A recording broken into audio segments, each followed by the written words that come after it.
Marcy. I don't think they should throw Marcy into the offlane. I think changing everything too much, especially in a game where your TI life is on the line, is just not their style. I just want them to just pick their comfort. I think that's something that LGD did in not the last series but the one before. They were saying, yeah, when it comes down to it, you just have to say, we don't care about losing.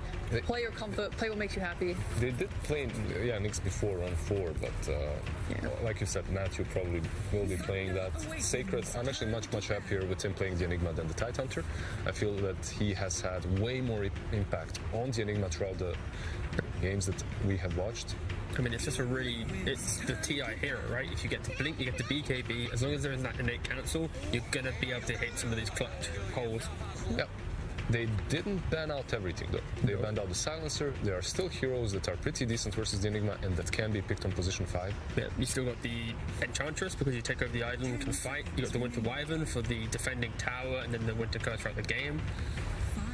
You still got, again, Don't forget Pango! There's still Pango. No, 100%. Like, Pango's not been banned. Like, I could easily see Pangolier being important for Liquid second phase, Crystal Maiden being important for the second phase. Like this. We're just going to get the exact same game 1 drafts all over again. I mean, game 1 was a little bit saved by the Lesh on Mickey, but I felt that was sometimes Thunder Awaken pushing a little bit too hard into the enemy jungle. So one of the differences we see, despite looking at game 1 and from game 2, is Mickey on Lesh. How does that play into the early game visit? I feel like now that the emotions have settled, if we do see a repeat of game 1, Mickey on Lesh will do even better. That's how I see it, at least, because they made some crucial overextensions in that game 1 a couple of times, which did cost them the game eventually. And this is the same setup Liquid have done before. In game 2 of OG earlier today, they had Lesh, Tusk, CM, and then they rounded out the draft with the Bloodseeker and the Broodmother. Very much on their Awaken, they need to make sure that I think they just need to be ready to be defensive a little bit. Sure.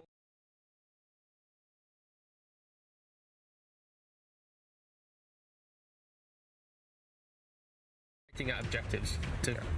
I don't know, I saw that last game. They were really defensive, maybe a little bit too much. Do you double down on that in game 3? When I say defensive, I mean just have maybe in a different way. Yeah. In a way that works, in a better way. But like, Ardaian's decent. You can fight around objectives. Oh, okay. We've not seen a lot of Pudge recently. Like, oh, there you look at Panda Boo. He's getting excited for the Pudge pick.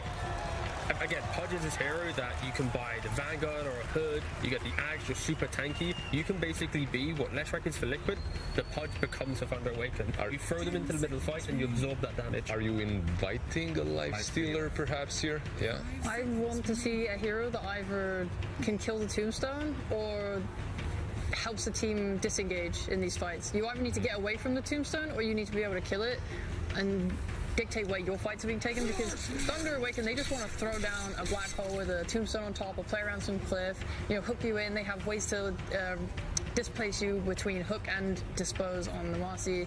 So is it going to be Pango, Lifestealer, you think, potentially? It's an option. Yeah. I'm thinking Sniper is also in the pool still, right? Sniper's decent. Like Death Prophet offlane is pretty decent. You pair a mixture of I go with Lifestealer. James, you're on fire now. Literally, he's on fire. Please, someone how many get times have we seen Matu Lifestealer hit Pudges? It's quite telegraphed, but it seems like Thunder Awaken are quite happy to go against it, right? Because now you're looking for an answer to the Enigma. Because you can still lock down the Lifestealer for a little bit. There will be time. They can lock down him a lot. Exactly, right? They have dismember, as well, these late games, when it goes late, the Pudge gets a refresher too, and then you have 2 bites. So Liquid need an offlaner, or their Tusk needs to buy a Lotus Orb so that they can just put it on Matu and let him go wild in these fights. But also an answer now, I think, to the Enigma, because it's a backup lockdown for Matu in these fights. Yep. When you look at the statistics of Pudge versus Lifestealer in pro pubs, this is like 8k plus games, Pudge has like a 58% win rate against Lifestealer. Just the fact that you get so tanky so quickly and join the fights. Lifestealer's always playing a little bit of catch up in regards to what item you bring. Yeah, but that's also the nature of pubs, is that you're constantly hunting heroes, and Pudge early on. That's Thunder Awaken. Right? Yeah, definitely is. But they do also have a ton of BKB piercing lockdown, like Sheeple mentioned earlier. And I love the Slardar. Actually, they're the ones that ban out the Slardar. They just don't want to play against this old school ultra aggression, with Lifestealer constantly being infested in the Slardar, jumping the backline, something that we haven't seen that much up to what, today and yesterday. 10 seconds remaining. Also the puck banned out, so they're literally getting rid of all these infest zones. Yeah, on Thunder Awaken side, I do want to see a little bit more kill threat coming out. Right now they don't have a playmaker outside of Marcy just leading, or they have to land a hook. Isn't Lina an option for them? You just get that mid, you're playing into a Lesh, it feels like such a natural counter to the Lesh in the lane. It might be a little bit difficult versus the Tusk.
Yeah, you're right. It won't be now. I mean, I love how they play Death Prophet, because Zai's really good as well about around fighting the Roche Pit as DP, because he'll just use his body to sort of split up the enemy team and get in there to make space for the Roche to be taken, or for his team to find the right targets they want. He's great at being just like a Is there a problem that needs to be answered? Like, even solo black hole on you is... What about clockwork?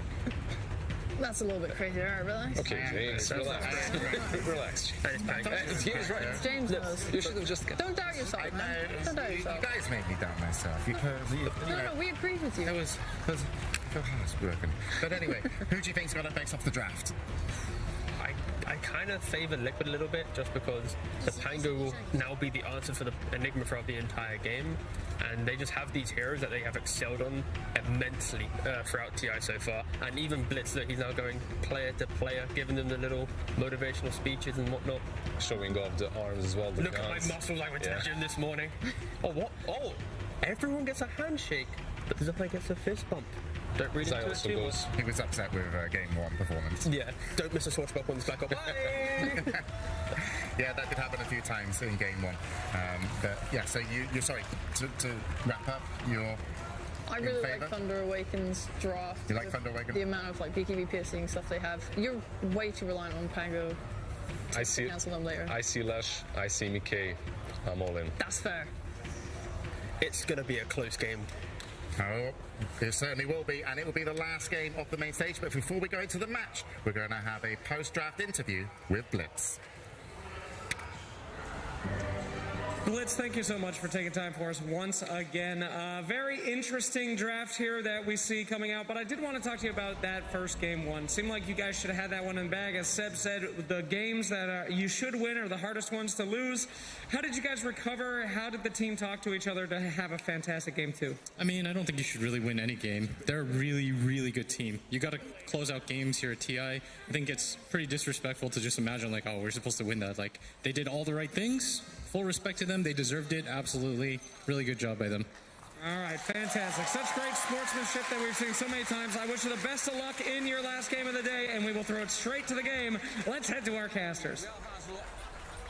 Thunder, they managed to take that game one in spectacular fashion.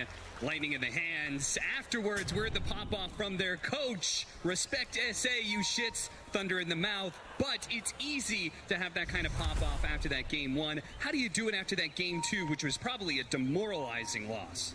Yeah, that one was maybe a rougher game to lose than the first one, because now you're going into a game three and you had all your momentum disrupted. You really got controlled on the map. It felt very clinical. I always thought those types of games can be, they're rough to come out of, and already Matthew. Somebody give him an out. He's going to be able to leap away. Just Marcy things, everybody.